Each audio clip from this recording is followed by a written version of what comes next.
Welcome back, folks, to the Get a Grip on Lighting podcast. On today's show, we have Dan Jenkins from Current Powered by GE. Greg, it was fun to have him on.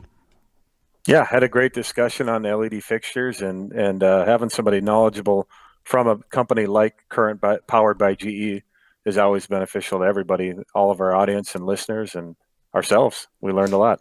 Yeah, I thought it was fun to find out a lot about how they develop their products. The products themselves are always great to talk about, but the process by which a big company like that goes about product development, I found fascinating. So if you're into that kind of thing, folks, you'll like this episode. This episode of the show is sponsored by Current Powered by GE. Holy macaroni. Go to LED.com. That's LED.com for information about Current Powered by GE, and we thank them for their sponsorship of this program.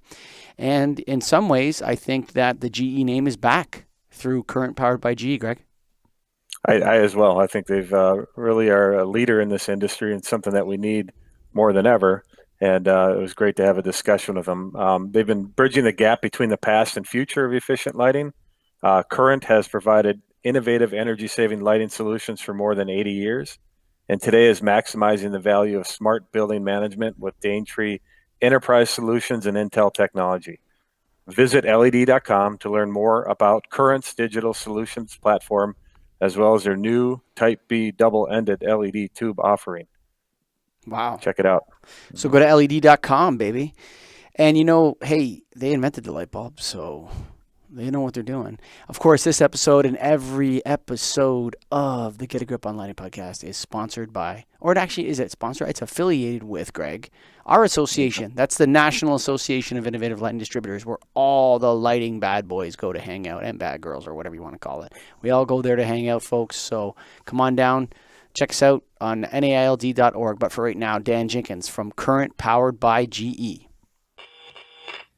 Welcome to the Get a Grip on Lighting podcast, Dan Jenkins. Thank you for having me. Say hi to Greg Eric. Greg, how are you today? Good, Dan. Thanks for being here. So, Greggy, I'm excited to have GE Lighting on. Why don't you start this one off? Yeah, no, first of all, what I love about GE is that they dive into issues in the industry better than any manufacturer I've seen. And I mean that, not because you're on the show, but from my experience. What I like is you guys, if there's an issue to be had, you guys dive into it, you do white papers, you research it, and you do things the right way in lighting. So first of all, thank you for doing that. That's appreciated from my end and thanks. Others. Hear, hear. Proud to be a longtime participant of the industry. And there you go. Such. Good. Well, what we wanted to talk specifically today about with you is where lighting is heading, or LED retrofits in general. And, I kind of looked at it as all lighting retrofits have been this, is you can either do a bulb, you can do a retrofit kit, or you can do a fixture.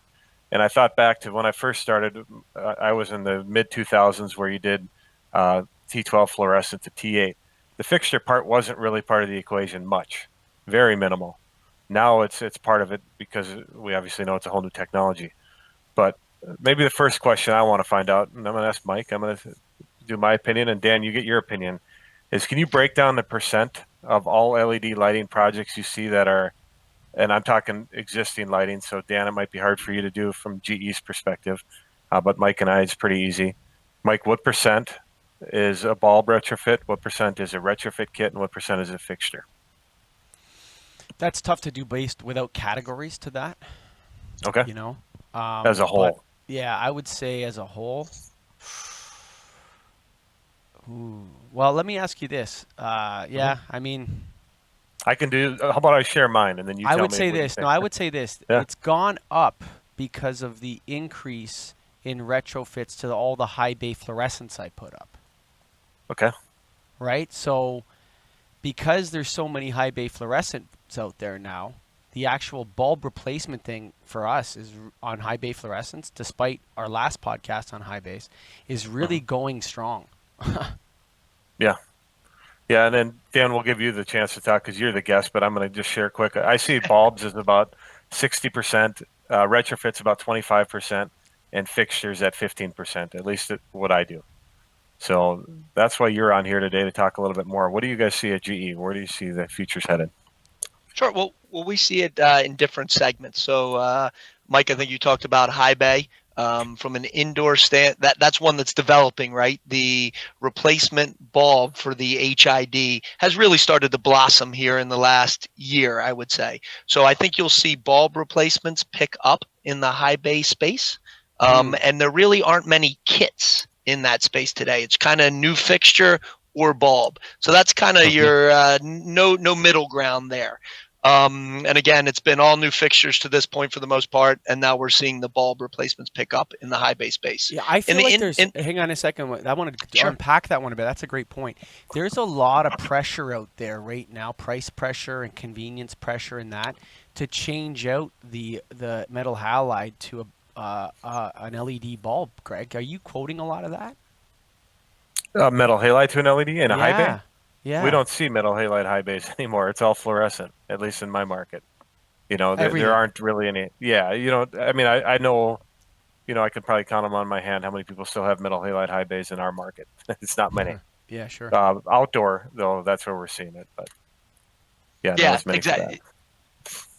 No, you're right. Outdoor probably a bit more prevalent because the T5 phenomenon didn't take over there. But we still do, as a business, sell a lot of metal halide bulbs, which are probably going outdoor and high bay. As we think about indoor, luckily GE has had the full offering from the start: bulbs, kits, new fixtures, and as a result, our bulb business, I would say it's probably on a fixture quantity basis, you're probably looking at 5 bulb replacements for every 4 fixtures for every 1 kit. The kits seem to be a lot less prevalent, but they're in the retrofit space. So, you know, some fixtures end up in new construction, and I can't delineate in our numbers between new construction and retrofit. Yeah, no, I figured it'd be a hard question for you to define. But in terms of bulbs, now you guys have historically or were never doing the ballast bypass up until about a year ago. Can you explain kind of where your stance is on that now, why it's changed, where you think it should be in terms of the bulb only retrofit for LED? Correct. We have inserted some additional safety measures that have allowed us to get comfortable with the bypass technology, or Type B.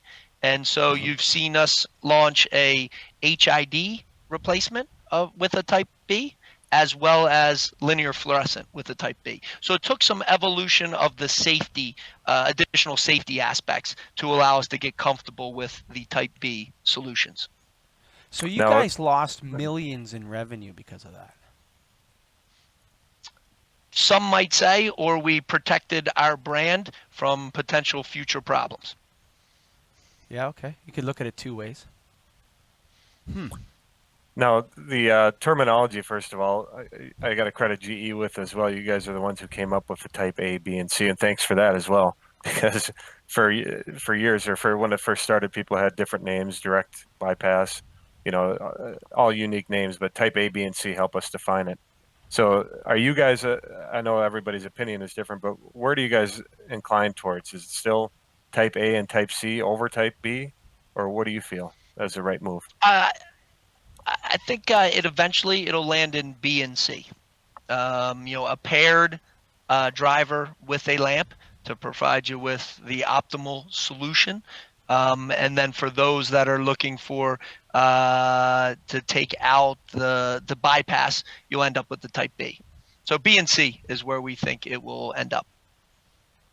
So are fluorescent ballasts just going to cease to exist? I mean, I know they'll be around, but I assume I'd love to say that, but T12 still exists. Unfortunately, you can find them around, but you'll see obviously increasing price because of decreasing volume. I know your stance, and you're on the fixture side of things. So why would we, when we do so many bulbs right now and the price is there, why would we consider doing a retrofit kit or a fixture over the bulb? Mm-hmm.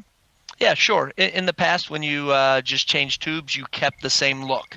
So now your infrastructure, is aged potentially. If you're looking for your employees to see a difference, you can use a kit which gives you a visual difference to your current lighting system, a new look, a fresher approach. And frankly, from a contractor standpoint, Greg, I suspect it has less opportunity for errors, tombstone problems, wiring problems. It's really you're hooking up, power, and that's about it. Right. And I kind of look at it, with those three options, and I've said it before, but if the fixture's in the correct location and it's good shape and it provides necessary output, then a bulb can be a good option. But if you need a new look, and it's in the correct location, then a retrofit kit makes sense. But if a fixture's in the wrong location, typically go fixture. I know all new construction is fixture, but in your opinion, is it the right way to retrofit a fixture, to upgrade a fixture, is to go with a brand new fixture that's purpose-built LED? Yeah, I like your analysis there. If you have to move the fixture, you'll have the labor invested anyway. You would go new fixture. If you're not moving the fixture and you don't want to get up into the ceiling plenum and expose the ground to any of that, then a kit works well from an efficiency standpoint of install and the features and benefits it gives you long term. If you're cost constrained and aren't worried about keeping the same look, then tube and driver is a great way to go. Let me change gears here for a second, because originally we usually don't talk much about, we kind of get right into the subject, but I'm actually curious, in a big company like GE, what does a guy like you do every day? Like it's like, how do you relate to the lighting industry every day? Like, I know what Greg does every day. He knows what I do every day. A guy like Dan Jenkins at GE, huge company, so many people. What do you do every day? Yeah, so I listen to the market, and the market could be distributors, contractors, or our agencies that represent our product. Mm-hmm. Understand the application needs that are out there, and then try to come up with a product that meets the features and benefits required at the price points required with the look. And I'm focused primarily on the industrial segment and the indoor segment. So when you receive that feedback, how does it come to you? It comes to me in multiple ways, whether they be specifications that an engineer or architect is looking to drive into the marketplace, whether it be a contractor saying, hey, to make ROIs work, I really need to increase my install time by 20%, and Sure. then that will open up this segment of the market to me. How can you help me increase install time? Whether it be color quality is of massive importance, and we're looking for the best color quality at the best efficiency without making that sacrifice or trade-off we've had to make in the past. And then, my role is to allocate our investment dollars towards the best product or solution that'll deliver the best return, sometimes short term, and sometimes the best return, over an extended period of time, depending on what we're trying to do. So let me ask you this: after you get off this podcast right here, are you gonna take a call from take a call from a contractor? He's gonna say, you know what, Dan, I'm really looking for something like, I can't imagine that. I suppose that you're dealing with a lot of data, or how are you actually receiving the feedback, or how are you getting the information? Yeah, so we collect that data from all those sources. We have custom fixture product request sources where our sales team can say, hey, Dan, we don't have this feature in our portfolio. Would you make a new fixture that had that feature if we were able to deliver this much volume, at this price point? So we collect that, and a lot of times we have to say no to those. But when you get them one at a time, you say no to one, but after you've gotten it, 20 times over 100 requests, now you're starting to be able to aggregate and say, hey, this is a feature that the market's looking for. It's at a price point we can deliver it at. That'll make the market activate.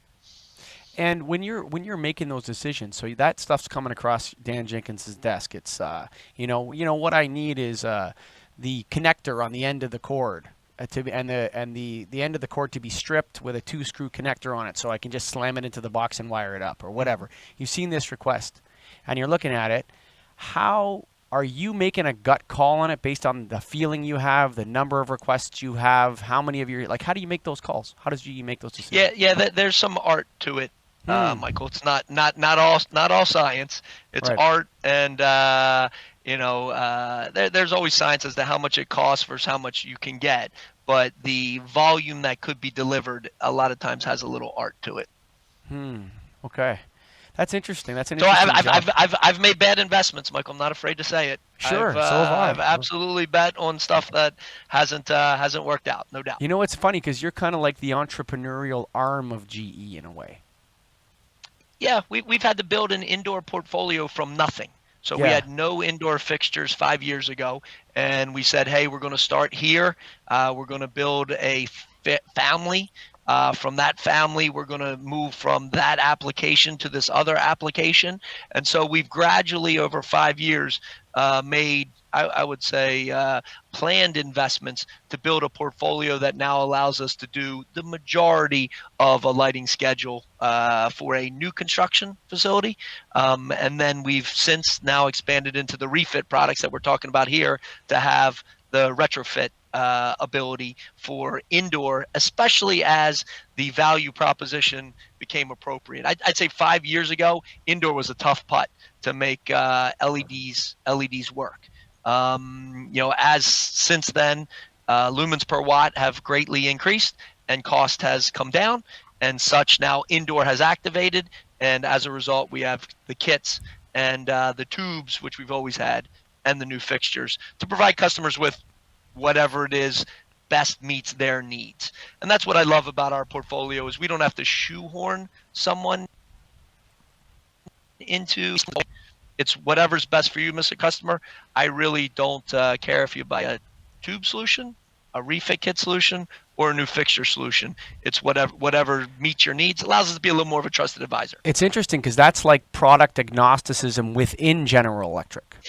Sort of. I have a lamp counterpart who I constantly fight against for dollars internally to justify, hey, we're going to spend more on refit kits versus tube. So to the market, we're agnostic.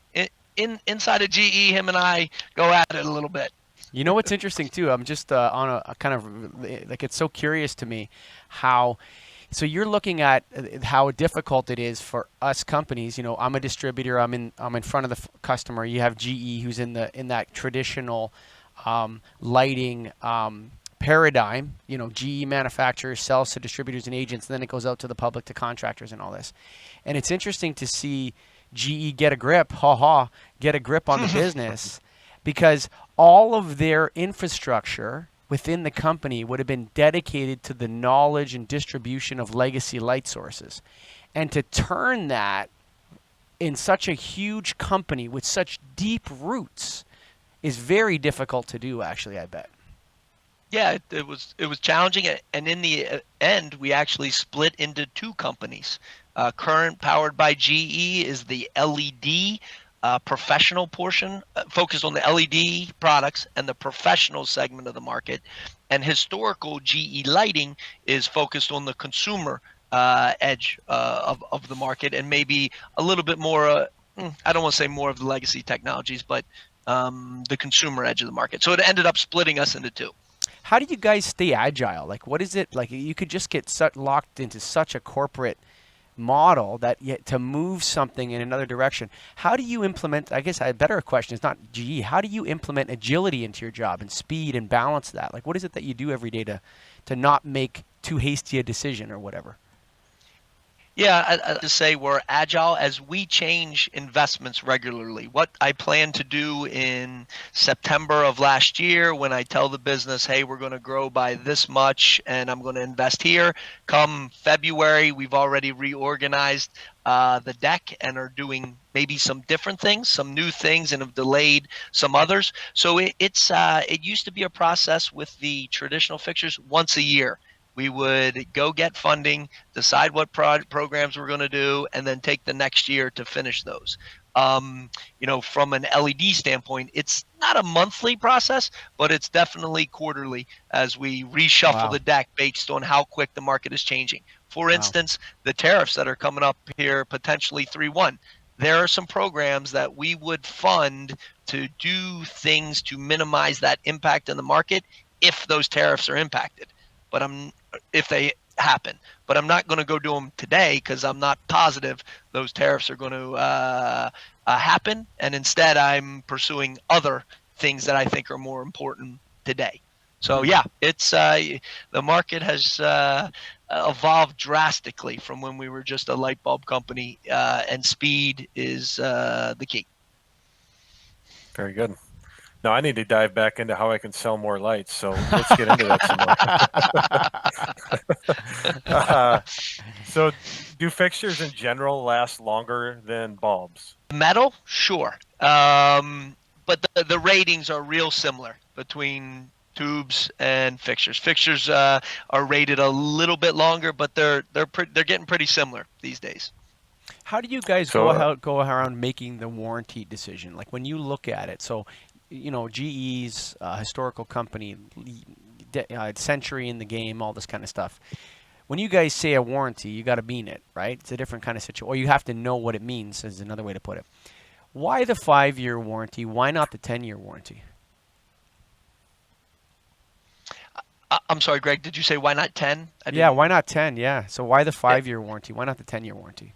Yeah, we are very comfortable with the data that we've developed over years of being in the legacy ballast business and now in the driver business, that we feel like we pretty well understand the failure modes of drivers and when they will fail.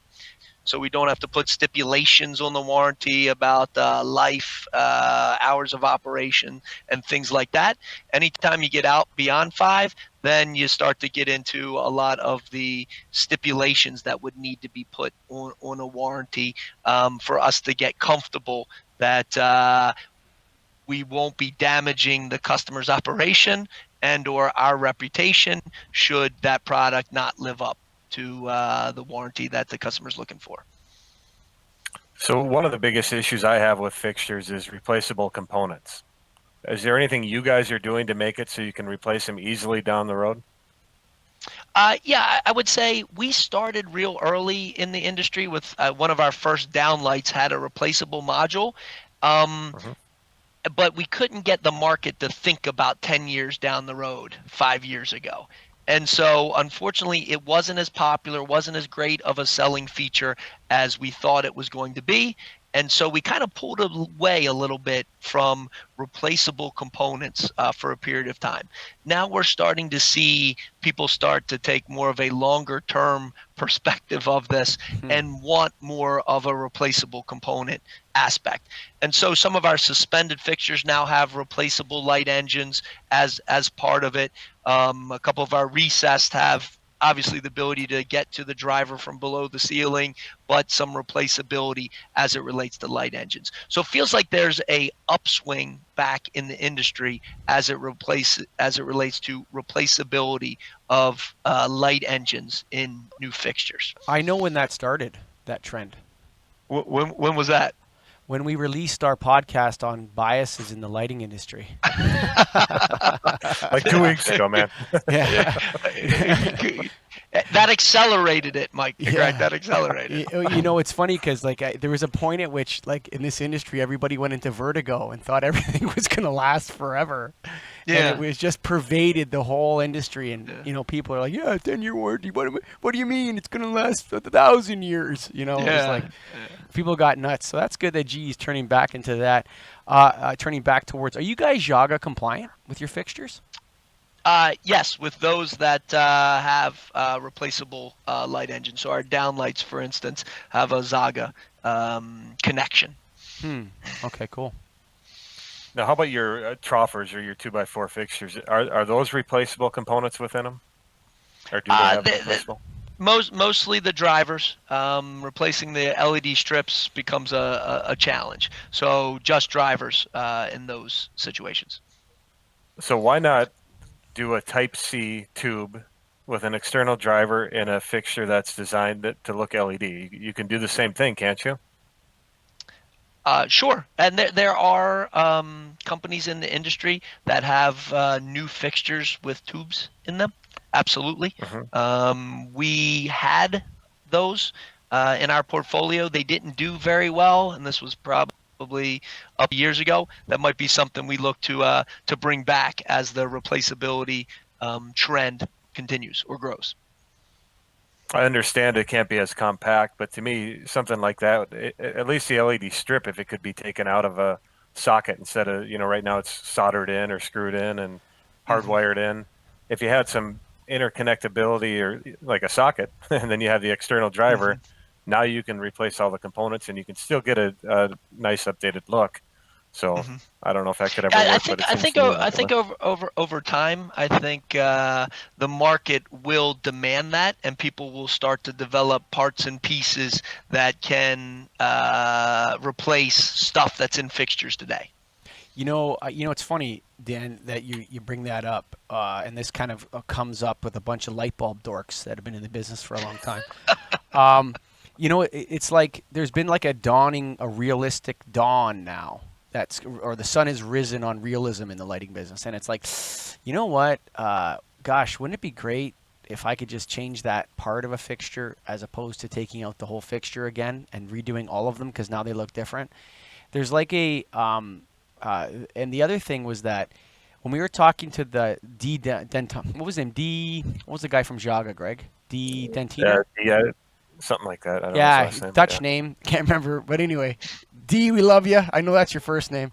But it's interesting because when we were discussing it with him, it kind of turned out, like when you think about it, that all the innovation in the lighting business was really accelerated by the fact that the legacy technology had set the form factors for innovation. Yep. Right?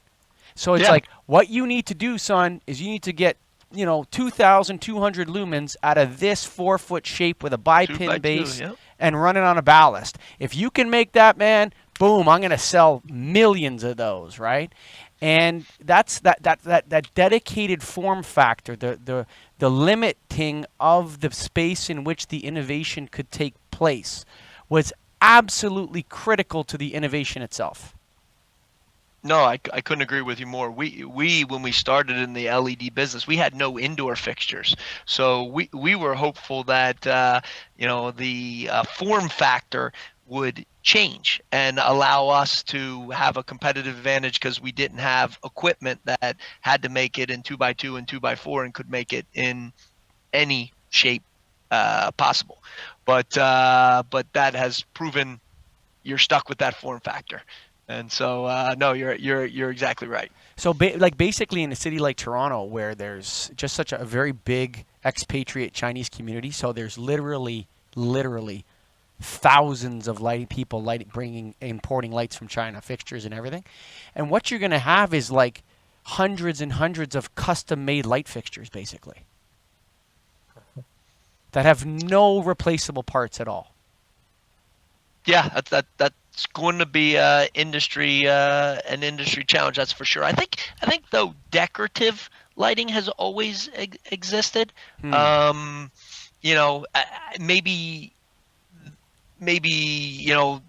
that has expanded as a result of LED and all these different potential form factors. So more decorative is going in. That will be a challenge in the future when it expires.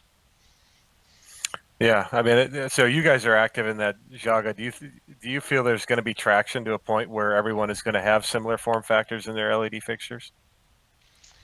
I'm not sure. To be honest with you, like I said, I'm hoping it's not a trend that goes back away. It was we thought it'd be popular. It wasn't. It's come back.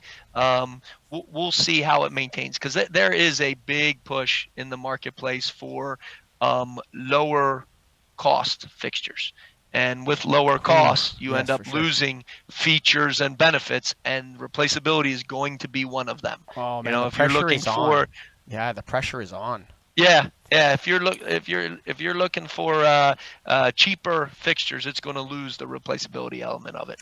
So let me ask you this: so in the past, when I was in this business, and I entered lighting in 1999. Which doesn't seem that long ago, but it's actually a long time ago now. So I've been 20 years in the game, right? So Not the same. you had a CFL. CFL would come out, say a triple twin tube or a double twin tube. And everybody had to make it. Like, did you guys at GE Phillips and Sylvania sit around and say, these are the rules of making a tube? And if not, No, where there's are no those sitting people? around with competitors. Let's be clear. No. Well, sitting where are around the with people that competitors. said? Where are the people that said all tubes have to be 4 feet, this T12 in diameter, this color temperature, and then you guys fight it out on the back end? Where is that? Where are those? Who determined those form factors originally in this business, and how come they're all dead now? Where are those guys? Yeah. I'm not sure where they are, but they did a great job of making an industry with standards. Let's say, yes. and interchangeability, interoperability, and LED has kind of flipped the table on that initially. Maybe we'll start to see that come back. Well, there's only We'll one see. company that I think could lead that charge. Let me think Oh, who yeah? it You is. think? I can't. Who would? I think they invented the light bulb and were founded by Thomas Edison. Yeah. Woo. Yeah. Oh man. So Dan, Yep. any final comments for our listeners out there from GE? I think this is a great time to be in the lighting industry. I mean, it can be difficult from day to day, but we are actually solving problems and making a difference in the world, which is a big deal from an energy standpoint. So, look to GE to be a trusted advisor for you as you're considering your different projects. As to the guy's points earlier, we're technology agnostic as it relates to the LED form factor.